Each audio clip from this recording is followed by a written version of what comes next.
You're listening to The Corbett Report. CorbettReport.com.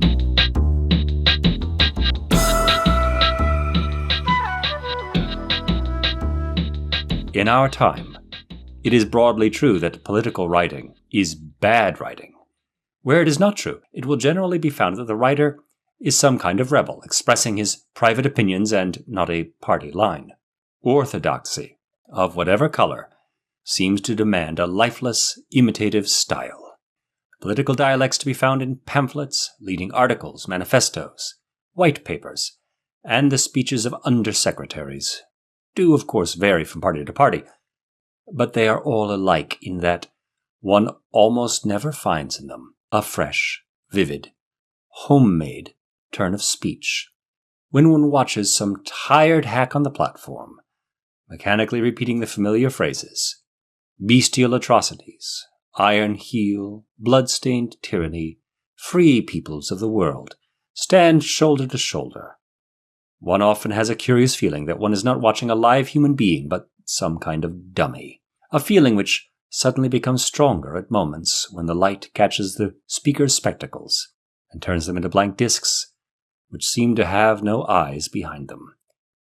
And this is not altogether fanciful. A speaker who uses that kind of phraseology has gone some distance toward turning himself into a machine.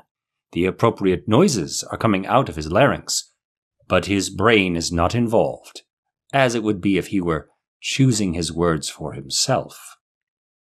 If the speech he is making is one that he is accustomed to make over and over again, he may be almost unconscious of what he is saying, as one is when one utters the responses in church. And this reduced state of consciousness, if not indispensable, is at any rate favorable to political conformity. In our time, political speeches and writing are largely the defense of the indefensible. Things like the continuance of British rule in India, the Russian purges and deportations, the dropping of the atom bombs on Japan, can indeed be defended, but only by arguments which are too brutal for most people to face, and which do not square with the professed aims of the political parties. Thus, political language has to consist largely of euphemism, question-begging, and sheer cloudy vagueness. Defenseless villages are bombarded from the air, the inhabitants driven out into the countryside, the cattle machine-gunned, the huts set on fire with incendiary bullets. This is called pacification. Millions of peasants are robbed of their farms and sent trudging along the roads with no more than they can carry. This is called transfer of population, or rectification of frontiers. People are imprisoned for years without trial, or shot in the back of the neck, or sent to die of scurvy in Arctic lumber camps. This is called elimination of unreliable elements. Such phraseology is needed if one wants to name things without calling up mental pictures of them. Welcome, ladies and gentlemen. Welcome back to the Corbett Report podcast. I am your host, James Corbett of CorbettReport.com, coming to you, as always, from the sunny climes of Western Japan, here on this 14th day of June, 2019. This is episode 357 of the Corbett Report podcast, Language is a Weapon. And bonus points to any of you listening to the audio version of this podcast, or any blind people listening to the video version of this podcast, who correctly identified the source of today's opening quotation without aid of visual prompt or cue, namely our good old friend Eric Arthur Blair, aka George Orwell, in his 1946 essay on politics and the English language. And yes, I have observed numerous times that it's difficult to go so much as a single podcast anymore without raising the specter of George Orwell or using that ubiquitous adjective of our age, Orwellian. But so I will get it out of the way immediately. But in this case, not in the familiar context of 1984 in the Big Brother police state, but in this case on Eric Blair's more philosophical ruminations on politics and language. And as I often observe, this is the one thing that I'm actually qualified to talk about, because we all know that you need some sort of qualification from an accredited institution to be able to talk on anything. So Don't worry, I have a couple of degrees, literally junked in the back of my bookshelf somewhere. I should dig it out before the end of this episode, that show that I am qualified to talk about this subject.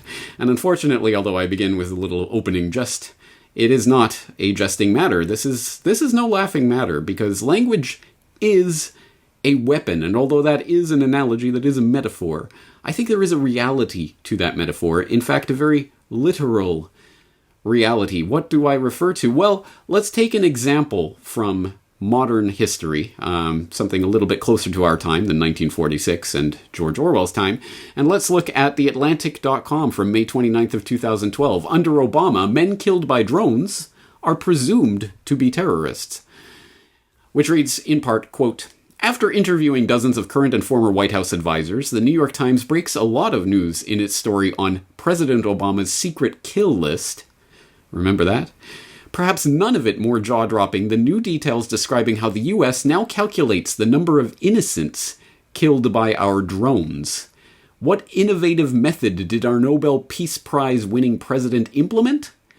It in effect counts all military-age males in strike zones as combatants, according to several administration officials, unless there is explicit intelligence posthumously proving them innocent, the newspaper reports. Counter-terrorism officials insist this approach is one of simple logic. People in an area of known terrorist activity or found with a top al-Qaeda operative are probably up to no good.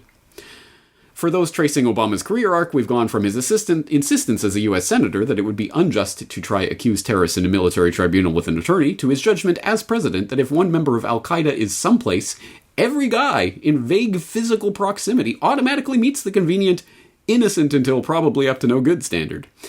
Well, the article goes on from there and elaborates in greater detail, but this is an example of words actually conjuring a real judicial reality that takes an actual reality on the ground that means people die.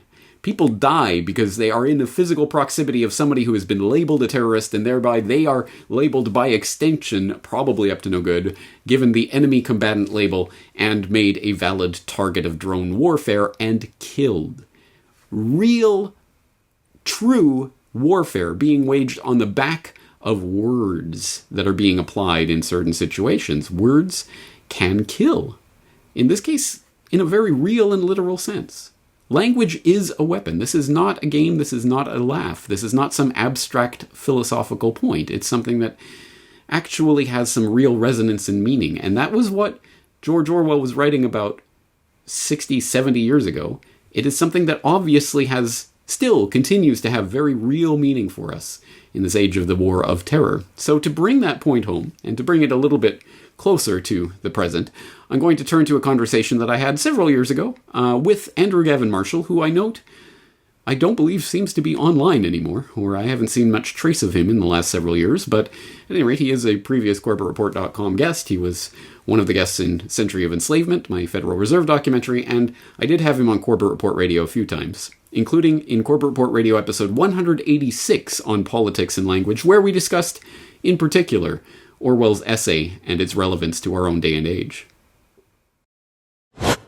And once again, just an absolutely incredible essay. I hope for people out there who haven't read it yet, I hope they do so. But what does that say to our own current political day and age? From my own money, I think the more things change, the more they stay the same. But Andrew, your take on that? Well, that's just what I was thinking. I mean, the population transfer, pacification, these are terms that are still used today. And that essay was written in 1946, I believe. So you have, like you said, some things, don't change. And that use of political language, I mean, Orwell was talking about a declining British Empire. When I think of those words today, I think of the declining American Empire, because the same terminology is in fact used throughout the American Empire. If you look at even, for example, defining terrorists, defining freedom fighters, for example, the Contras in Nicaragua, these were, these were death squads, essentially. Drug money funded terrorist outfits trained by the CIA. These were, in the words of Ronald Reagan, freedom fighters. They were fighting for what we called democracy, which meant dictatorship. And you look at the same thing with Libya today. I mean, or last year, it was the democratic uprising. There was nothing democratic about it. These were freedom fighters, liberators. The fact that they were, by and large, militant, Al-Qaeda linked terrorist outfits is irrelevant because those are facts. They are the freedom fighters of Libya, and so that's what you refer to them as because that creates the imagery that you desire. And even if you just look at when the Egypt uprising was beginning, and the power structure in the United States was not yet sure how to approach the situation entirely, you had Hillary Clinton making statements calling for calm on both sides. What exactly does that mean?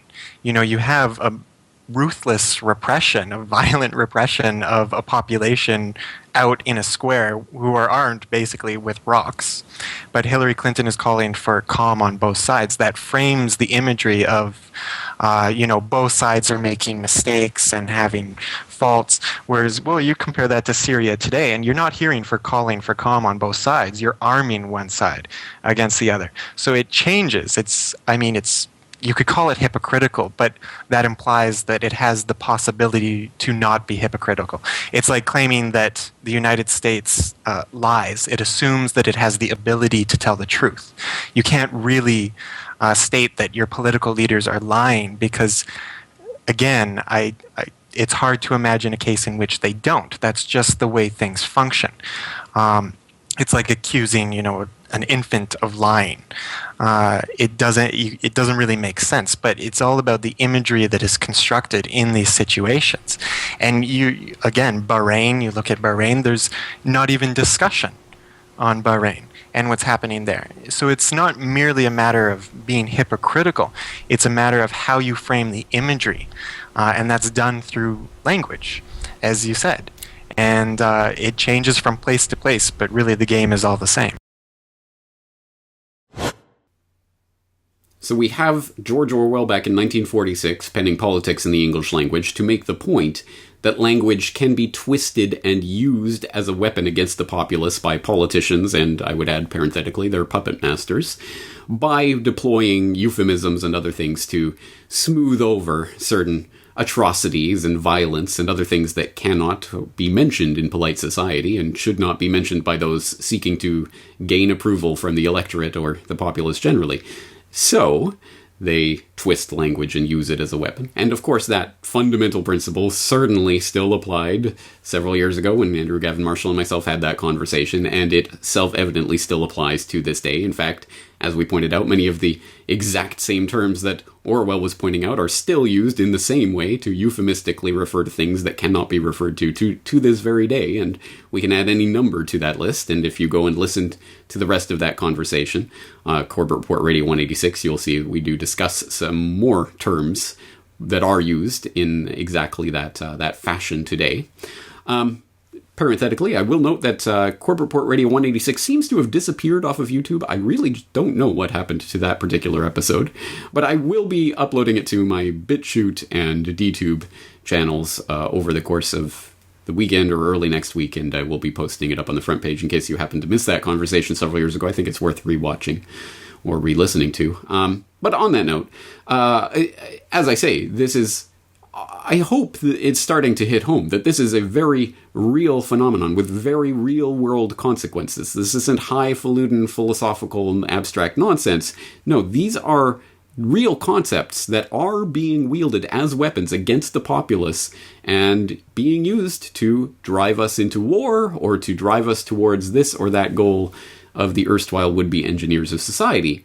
And if you do need yet another example of exactly how this is done, an excellent example comes from previous Corbett Report guest, Douglas Valentine, who, in his book on the Phoenix Program, outlined in great detail how, in the counterinsurgency operations of the U.S. military, language was used as a weapon and was weaponized specifically in order to wage that type of counterinsurgency war against the Vietnamese people.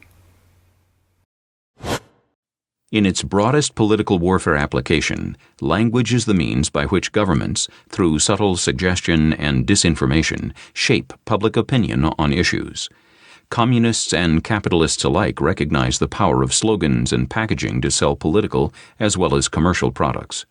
For example, the Viet Cong used language to peddle a totalitarian state in the guise of social justice, while language allowed Ed Lansdale to wrap the Diem dictatorship in the robe of Jesus Christ and sell it as a democracy.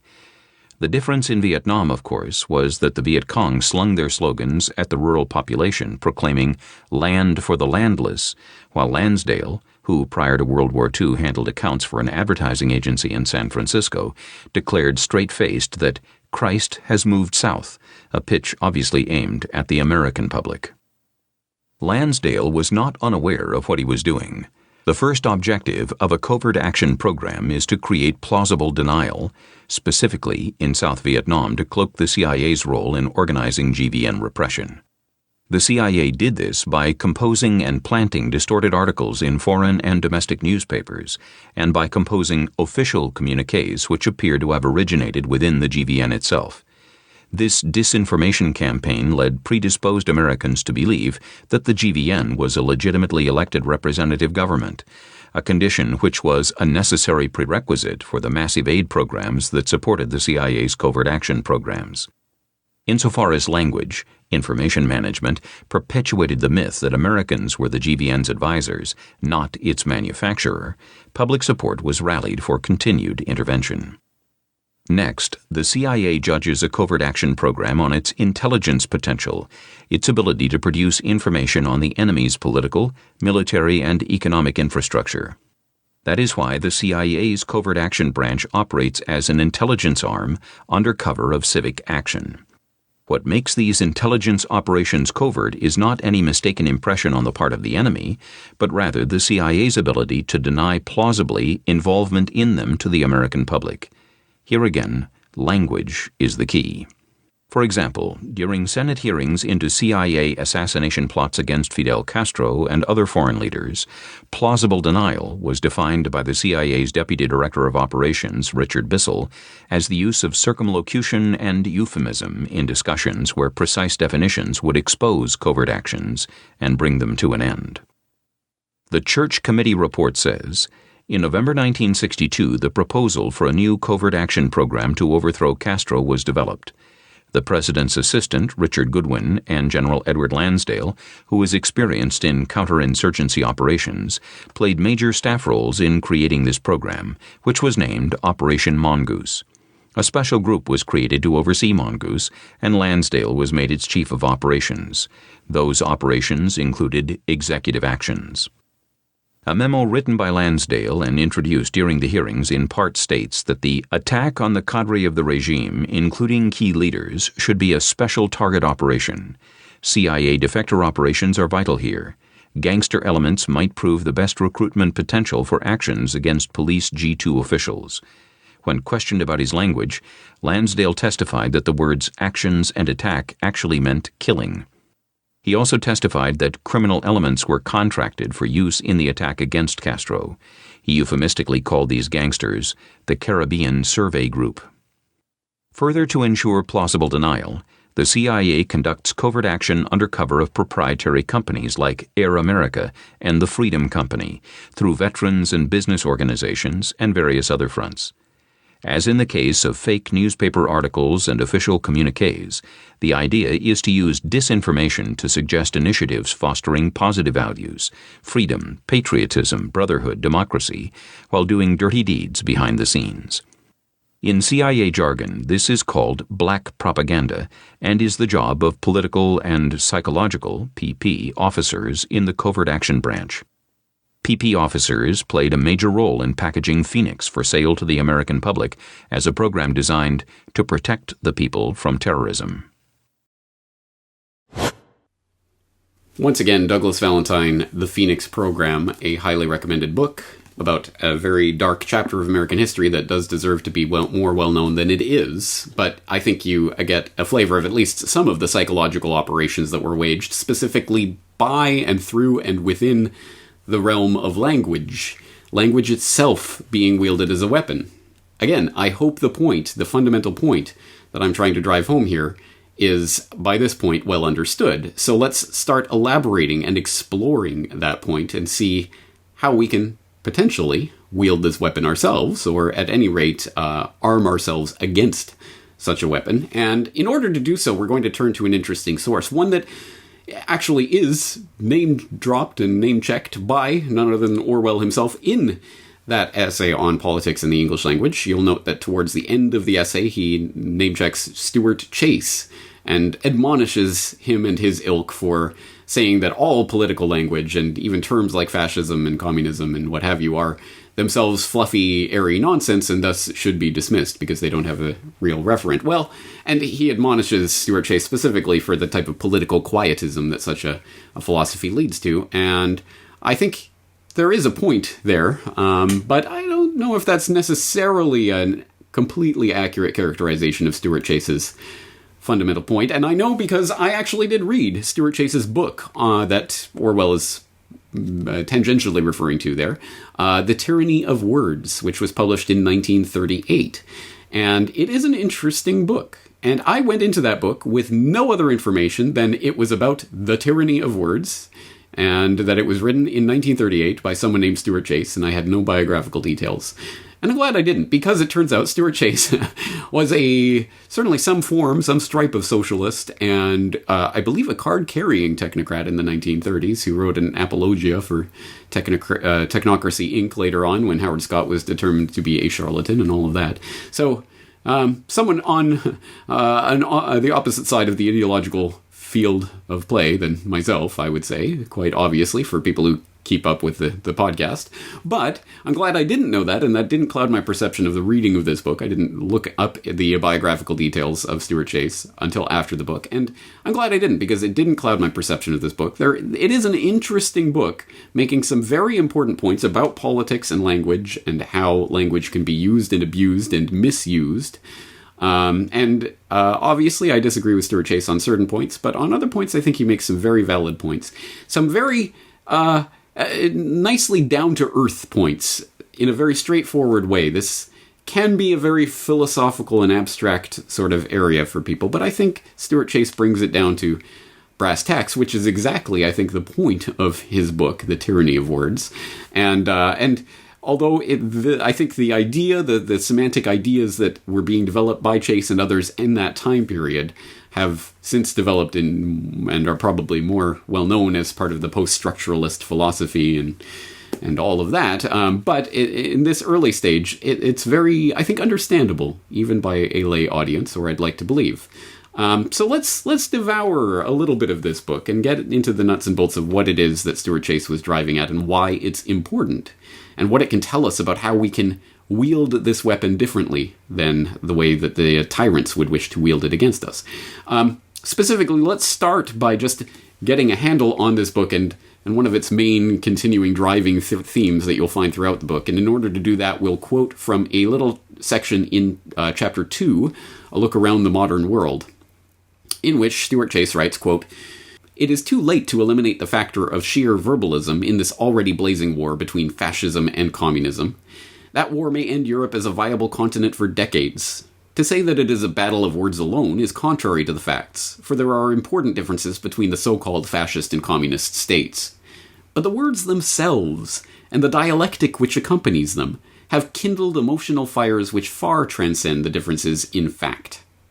Abstract terms are personified to become burning, fighting realities.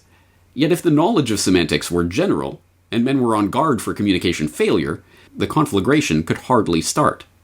There would be honest differences of opinion, there might be a sharp political struggle, but not this windy clash of rival metaphysical notions.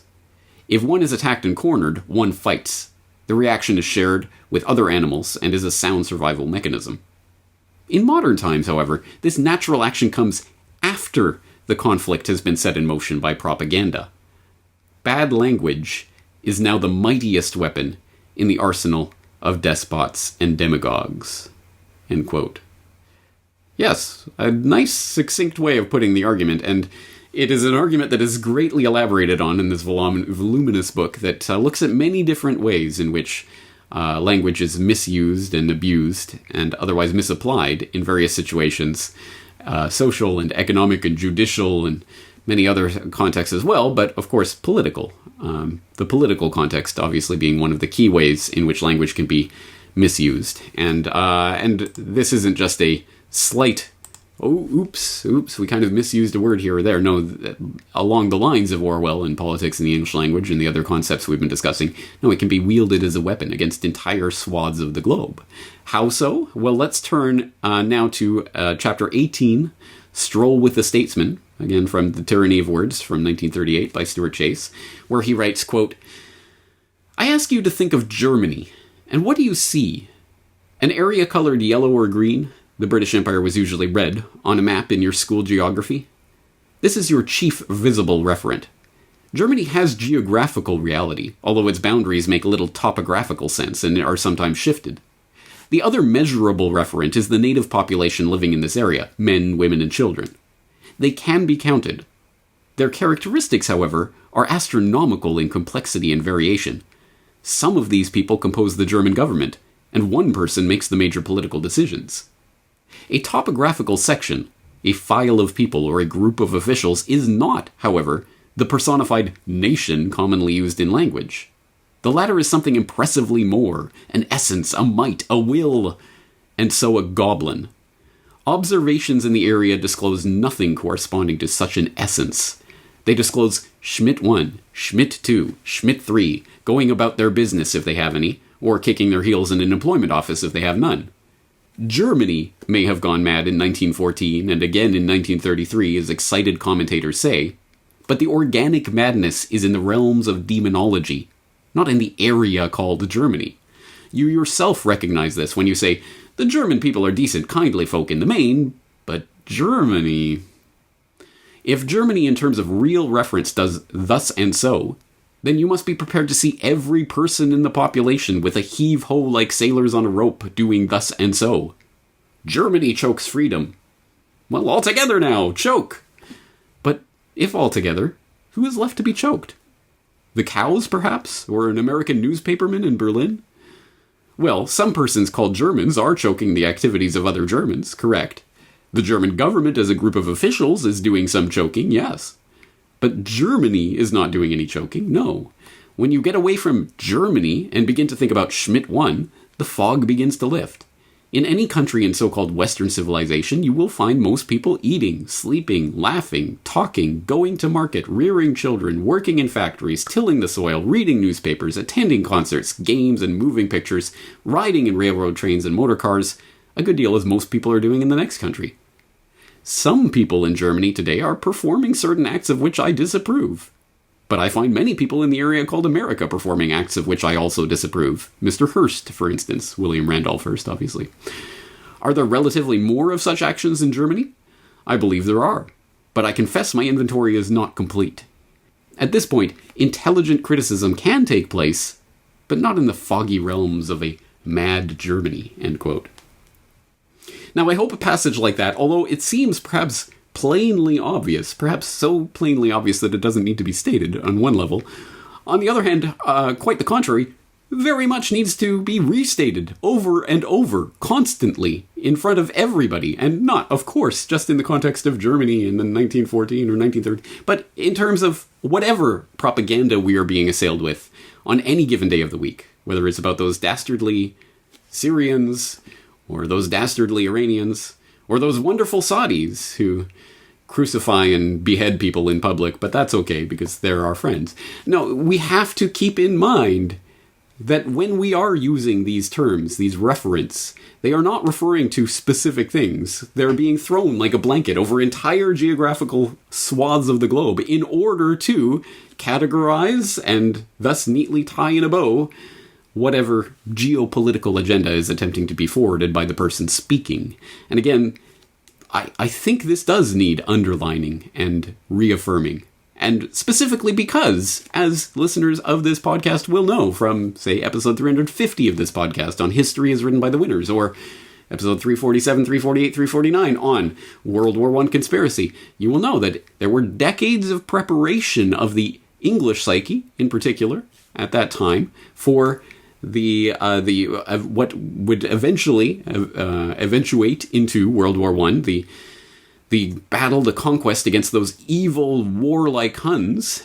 There was decades of preparation to convince the English public, and the public in other countries besides, of the dastardly, evil, inherently warlike nature of the Germans and Germany, perhaps best exemplified and personified by their head of state, that wild, bloodthirsty demon Kaiser Wilhelm, who, again, you will know from episode 350, for example, was not exactly the warmongering, bloodthirsty demon he was portrayed as in the literature of the time, although certainly no angel, but certainly not the demon that he was classified as. But even so, at least that is a person that you can talk about, and he did this and he did not do that, and there are certain objective facts you can look at. But when you talk about Germany in general, or Syria in general, or Iran in general, then there is no other thing that can be done with a sentence like that other than to forward some sort of agenda.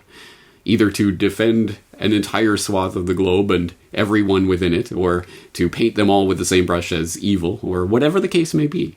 And we have to be on guard against that, because that is a key part of this weapon, and the way that language is wielded as a weapon. In fact, as Stuart Chase notes, one of the most powerful weapons in the arsenal of the demagogue and the tyrant. Absolutely. And again, this should be apparent from any number of different ways.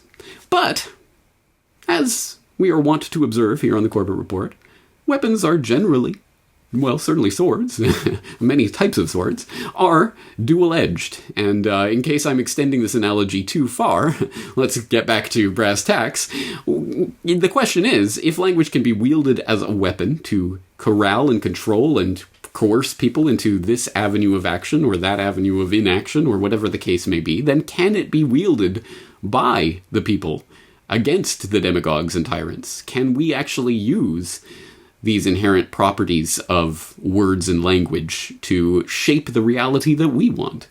And I think the answer is most evidently yes.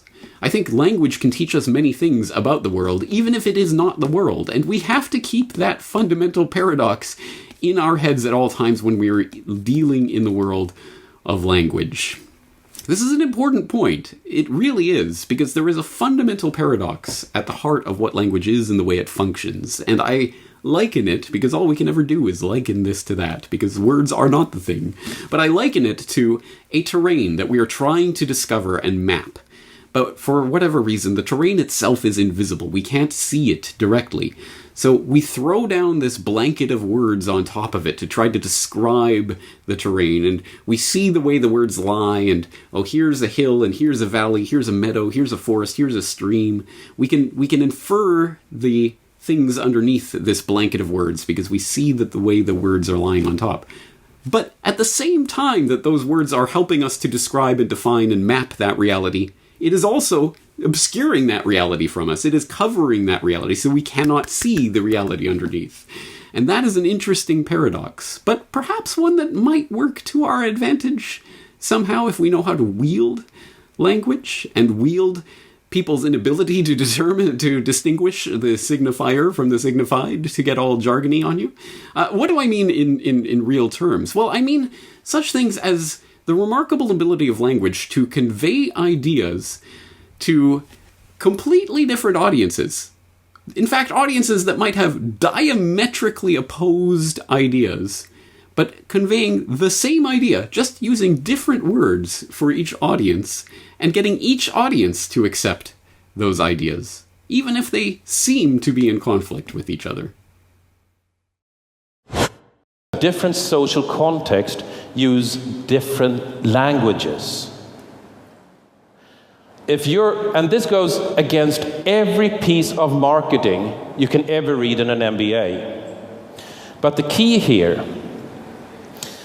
is understanding that most people just try to create a one-size-fits-all message and then broadcast that to the entire country. Well, frankly, that sucks. If I'm standing in front of a libertarian crowd, I could say that I think it's very beneficial for the long-term economy growth that a link in the value chain can be cut out of the distribution logistics And therefore, we can connect consumers directly to producers of culture, creating new jobs in the cultural sector and creating opportunities for long-term growth as we get rid of this dead weight in the distribution chain. If I'm talking before a Marxist crowd, and I've done that too, I would say that I think it's absolutely amazing that the cultural workers have finally assumed control of the means of production for their own sweat and labor, and are able to cut out these parasitic profiteer middlemen who have been profiting unjustly off of their sweat. And I'm saying the exact same thing. Hence, language is a very powerful social marker of inclusion and of exclusion. If you're using the wrong language in a crowd, they will disagree with you no matter what you're saying.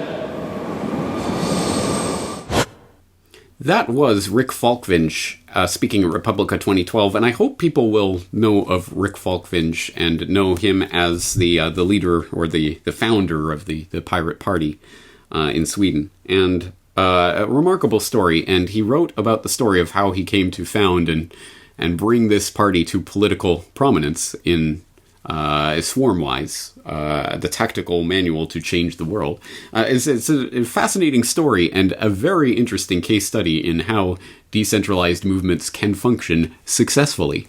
It's, again, very interesting. But in that particular case, he's making the point about how in a swarm or a decentralized movement of some sort, the point is not to control the way that the message is forwarded to other people. No, the very point is to allow everyone within the swarm to communicate that message in their own way to different audiences, because exactly as he demonstrates in that particular, in that clip, phrasing things in different ways for different audiences will get diametrically opposed audiences to both be able to see past all the ideological blinders that come with certain words and certain terms, and see the idea and understand and internalize and accept the idea. Whereas if you gave those speeches opposite, so that you gave the communist-infused speech to the libertarians and the libertarian-infused speech to the communists, obviously both audiences would reject the idea. But it's the same idea at base. And that is, again, part of the power of language to either disarm audiences or raise their hackles. And again, that's why there is no one-size-fits-all solution towards communicating information. And that's why the unanswerable question that I get over and over and over and over and over and over, and will probably continue to get for the rest of my career, is, but James, I'm trying to convince so-and-so. How do I do it? What do I say? There is no answer to that, because there is a million answers, a billion answers, and because, obviously, language and the way that ideas are introduced have to be tailored to different audiences. Now, that might smack of dissembling in some way, or maybe isn't that manipulation and deceit in the same way that the politicians are manipulating and deceiving? No, it's a recognition of the reality that language comes with baggage that you may not intend, but is there nonetheless, and you have to be mindful of the language that you're using in any particular context and know your audience and tailor your message to your audience. That's just part of the reality of language that we have to deal with. But is there anything more hopeful that we can give other than to say that we must simply be aware of the language that we're using for audiences and to tailor this message for that audience? Well, that is something that I brought up with Andrew Gavin Marshall back in Corbett Report Radio 186. Is there a positive message that we can take away from this? Is there a way that we can use the weapon of language against the would-be oppressors of humanity? But Andrew, we've been talking about the ways that this can be used for manipulation of the population and suppression of the population and pulling one over on the population. Is there a counter strategy by which political language can be used in a conscious way to actually inform people of what's happening? Is there a positive spin that people who are working in the alternative media, for example, can put on this to actually affect change in a positive way through this language? Well, I think that, first of all, yes, there is a way that it can be used to the benefit of knowledge. to the benefit of what you could define as liberty, I guess.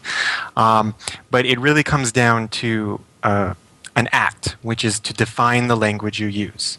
It's not simply to define the language being used by the elites, which is necessary. I mean, if you write a report, for example, on the European debt crisis, and it's all about austerity and adjustment and what's taking place, but you don't define these terms, you're not going to really be informing people. You're going to be repeating things that people can then repeat themselves. But there's no really transfer of knowledge itself or accumulation of knowledge. If you define the actual terms, and then you can go into all the details of the policies and effects, etc., but you have to actually define the terms that are used. And the same goes in terms of general alternative political ideas, ideologies, and the concept of liberation itself. I mean, the words that the alternative or the resistance, media resistance populations, movements, they have to also define their terms, and they don't really do this. You hear a lot of talk of freedom or of democracy or of liberty, but again, these terms aren't properly defined when they're being used, and I think that that's a way to really expand the debate within the alternative media and between radical or revolutionary ideas and philosophies. I mean, just for example, if you were to have a hypothetical debate between an anarchist and an American libertarian, but you didn't define the term freedom, the debate would be nonsense, because the anarchist has a specific conception of what freedom means, which is very different from what an American libertarian has as a conception of the word freedom. The American libertarian views freedom primarily in terms of freedom for property, whereas the anarchist views often freedom from property, from private property. And if you don't properly define these concepts, the debate won't actually lead to anywhere.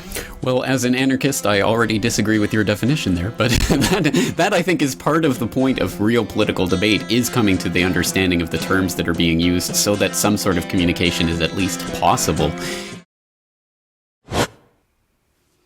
What an intriguing few minutes of conversation that was, wasn't it? And Andrew raises some very good points, and then, as I say at the end of that clip, well, I don't agree with your definition of anarchism, but that really is the point. That is the point, that if we do not actually have base definitions that we are working from, so that we have a common language that we can use to communicate with each other, then we are not communicating with each other. Even if we are using the same words, we are talking past each other, and we are not really comprehending what the other is saying, and we are not properly expressing ourselves, because we do not have a key baseline of definitions from which we can build an actual discourse. And that, again, it seems very simple, but it is an exceptionally important part of actual communication, and that dovetails very nicely, once again, with Stuart Chase and the tyranny of words. That's a point that he comes back to and demonstrates amply again and again throughout the book. In fact, throughout the book, he presents passages of highfalutin talk by politicians and judges and economists and mathematicians and whoever, and then replaces their airy-fairy, abstract, vague language with no real reference and no real definitions. He replaces all those words with the word blab and then reproduces the same passage. And you see that most of the passage is just blab, blab, blab, blab, blab, because that it ends up becoming the standard discourse that we're wading through every single day without even really consciously realizing it, because we mistake the words for the things. We hear words, we think we have some sort of idea about what they mean, but we don't have to drill down on them too hard. We don't have to really understand what is being said, because we get the general gist. And that is the exact way that the politicians, for example, can use their euphemisms to cover up all manner of heinous actions, because, again, we hear a term like enemy combatant. Oh, okay, so some military person who was actively fighting against the United States was killed in a drone strike. Okay, well, that makes sense. It was a war. But what if we didn't use that word enemy combatant? What if we said 15-year-old child who happened to be in the crosshairs of an American drone? Then perhaps that gives a different inflection. But when the press, for example, goes dutifully along with whatever the term of the day is by the Pentagon, dictated by the military, then they start to construct a reality. And that is the prism through which we see reality. Words are this prism that is the only way we have access to a reality. And if they put a certain prism that reflects the light a certain way, then we see that reality in a certain way. And it helps to actually shape the real decisions that we take and the real actions that we take in real life.